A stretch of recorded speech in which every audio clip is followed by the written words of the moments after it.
one thing that I found really interesting is, so people complain a lot about lower back pain, talking about unnecessarily loading the lumbar. I've found that if I don't deadlift, my lower back hurts, not if I do deadlift. Now, some of that's probably that I have decent form. It's certainly not exceptional, but I have decent form. I know how to avoid injury. But it is so weird to me that doing nothing will end up causing me pain in my lower back. But if I'm religious and I'm doing it, once or twice a week, every week, I feel bulletproof. The advantage of deadlifting and squatting to me is they reveal all of your errors in movement, right? Like they are, I don't know how to describe it, but you can't hide from those movements. Like you can't take bad form into those things and not get revealed. Right. So I like that. The question is it an unnecessary risk, right? Am I one bad deadlift away from doing something stupid? And again, I'm as empathetic and in love with those movements as anybody, but I also don't know if I need to do that to be the best version of myself as a 100-year-old. So the stuff I've been doing for the last 4 to 6 weeks, I basically haven't had more than 155 pounds on my back in 6 weeks. But by changing the form of what I'm doing and making everything a single leg movement, so a lot of curtsy squats, lateral lunges, incredibly strict lunges where you are so specifically loading the front leg glute, I gotta tell you, I'm not, and then doing a lot of single leg body weight squats, but with meticulous form so that I'm fully loading the glute, not overloading the quad, which is my absolute common mistake. By doing these things, I don't feel like I've lost a step, but I absolutely know I'm loading myself less. Now the question is, does that matter? And I don't think I know the answer yet. So unfortunately, I feel like I'm still too early in this process to know what the finish line looks like. And there's other problems that we haven't even touched on, right? Like what VO2 max and what aerobic base are necessary as a minimum threshold? Yeah, talk to me about that, because I hate cardio. But it's one of those, if I have to have the kind of longevity, then so be it. And the term cardio is itself so confusing, right? Because even if you think of what is VO2 max, I mean, most people think, well, that's really a heart-lung issue. It's actually not. It's more of a muscle issue. Interesting. Because that's where the bottleneck is not in how much oxygen can you get in your lungs. The bottleneck is how much can your muscles utilize. So when you look at, the winner of the Tour de France, or, the gold medalist in, cross-country skiing, or the person who wins the Boston Marathon, like when you look at the most extreme endurance athletes who have these very high VO2 maxes, what's unique about these people is their muscles, which is counterintuitive because they're usually very slender individuals, but their muscles are so efficient at aerobic metabolism that they are able to extract so much oxygen out of blood. When you and I, are at our maximum capacity, we're still breathing out, 80% of the oxygen we breathed in. So it's really not a gas exchange problem, it's a muscle problem. That said, VO2 max is a very specific energy system that probably gets a little more credit than it deserves. So, what are the alternatives? Well, so VO2 max is really, as its name suggests, so the definition is, what is your maximal extraction or utilization of oxygen? The way to experience what that is go out and run for 4 minutes as hard as you possibly can. Yeah. That is that energy system. But there are other energy systems, right? In cycling, we talk about 7 different energy systems. But again, you can really simplify this and say there's sort of the energy system we're in right now, which is the smoking and joking energy system. At the far end of the spectrum is this neuromuscular area where you're basically doing the most explosive movement imaginable for 10 to 15 seconds. And I suspect that for each of those energy systems, there's a minimum threshold that you'd want to be above as you age. So ways that you could test that would be, even someone our age probably knows if you carry 2 bags of groceries up 4 flights of stairs, most people are feeling that. Right. Very few people get to the top of that 4th. I know that because that's my apartment's on the 4th floor. So in New York, I'm always I'm always paying attention to what will happen when the day comes that this is not pleasant. Right. Like when I'm deciding I have to take the elevator up these 4 flights of stairs. And And so if that becomes the minimum threshold, then and that you want to be there at 100, then you need to be there at 60, and you need to be there at 50, and you need to be there at 40. And so I think part of it is just defining those things, and that determines then what's the level of training you need to do. But I do think in this current environment of everybody loving high intensity interval training, which I love just as much as the next person, that's really only training one energy system. And I think if you ignore these other energy systems, you're sort of not fully optimizing around your performance. Translating that to this new sport, this 100-year-old kick-ass sport, I think it's just going to require a little more thought. I'm talking to orthopedic surgeons and saying, okay, talk to me about the injuries that are killing people. Because there's two types of orthopedic injuries that kill people. There's fast death and slow death. So fast death is patient falls and, within a day or so is dead from whatever the injury was. So they, break their femur, they have a fat embolism, they're dead. Or they fall and they hit their head and they, have a cerebrovascular accident and they're dead.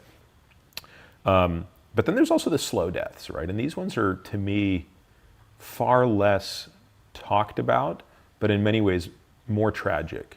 So one of my closest friends, his father died recently, 89 years old, complications of Alzheimer's disease. He'd been diagnosed 8 months before he died. So in some senses, you could say, well, the good news is he and his family were spared a lot of suffering because, he was diagnosed in January, he died in August. But when I went home for the funeral, I was sort of struck by how difficult it had been for him since he was 81. The two things he loved most in life, which were golf and tending to his yard, he couldn't do because of more chronic orthopedic injuries. So he spent the last decade of his life kind of watching TV. And to me, that's the thing we have to be able to avoid. And, for me, I don't know what it's going to be when I'm 100, but I know that today, if I had to start saying, if someone said, well, you can't drive a race car, and you can't shoot a bow and arrow, and you can't lift weights, it doesn't matter how heavy it is, right? But you can't do these movements, or you can't lay on the floor to play. If I had to give those things up, I'm not sure how much I'd want to kick around. And so talking to these orthopedic surgeons is giving me a real insight into where those failures are coming from. And the single most important insight I've gained from them is something you alluded to at the outset, which is just joint overload. So much of what we do is, even while trying to be good, meaning trying to exercise and do these things, is just disproportionately taking on risk. So I'll give you one silly example, right? A military press.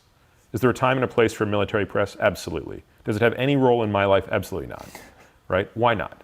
First of all, I don't need to load my spine in that way. And if I could get 80% of the benefit that I get out of a military press by doing loaded activities below my shoulder line, below my neck, and using more static loaded movements above, and that gives me 80% of the benefit at 20% of the risk, that's exactly the kind of compromise I'm willing to make. And yet I don't think we're applying that level of risk reward to how we exercise. That's really interesting. And do you have a fundamental insight into the way that humans are that you think leads us to do that? Because you once said, and I forget what you were talking about, but you said people just don't run the math. And this is a very good example of people just don't run the math. Well, we are innately really, really bad at estimating risk. And oddly enough, makes me wonder about you and race cars. So what is it that draws you to race cars? Do you think you're accurately assessing the risk on that? I will say, that's not an unusual question I get asked a lot. I think that I feel safer in a race car than I do in my street car. Really? Absolutely. I feel far, far more frightened in the drive I have to take tonight from here to San Diego, because I'm going to be on the 405 and the 5, and I know that 80% of people at some point on that drive are going to be checking their phone or losing focus or not paying attention. I don't know what percentage of them, maybe 10% of them are also going to be under the influence of alcohol, and they pose a infinitely greater threat to me than I feel like I could ever face in a race car. So other than driving, what are some just grotesque misjudgments of the risk in terms of behaviors that people do just on a daily basis? I think automotive is a very big one. So yeah, it's good that we got that one first. I think another one that people sort of misunderstand is alcohol.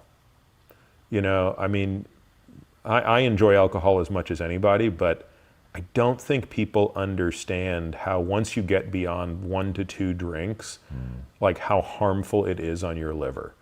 And it's sort of like Tylenol, right? Like at any dose, Tylenol is really hard on your liver. But for most of us, because Tylenol has no good feeling associated with it, we don't really tend to use it more than we should. We, if we have a headache, we take it and it makes the headache go away. But we don't find ourselves like taking 4 Tylenol every day just because of whatever reason. And yet I'm constantly amazed at how much people drink, even when there's no apparent reason for it, right? So there's always a reason to have a drink, right? You can always come up with a great reason to have a drink, but there's too many sort of blah reasons that people are drinking. So I think that that to me is an asymmetric and unnecessary risk, meaning the pleasure that they're getting from that, those 4 shitty Budweisers that they have isn't anything worth the potential downside it's causing in the long run, which says nothing, by the way, of how often I think people do get behind the wheel of their car when they've had a drink in them.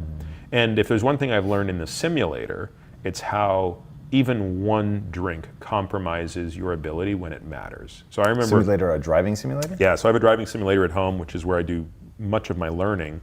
But I remember one day I was like, I was gonna go drive the sim after dinner, and I had a glass of wine with dinner. I remember getting in the simulator and I was like, what in the hell is wrong with me here? Like I am missing every apex, I'm just a little bit off, and I realized, oh, I had a glass of wine. Even 1 glass of wine is compromising me. So how many times have I gotten in a car having 2 glasses of wine at a restaurant? The answer is tons. Was I legally drunk? No, I was well below 0.08. But even if I'm 0.06, I'm legally fine. Is that still a reasonable strategy? Right. And I think the answer is probably not. If you like that clip, check out another powerful clip right here, and I'll see you there.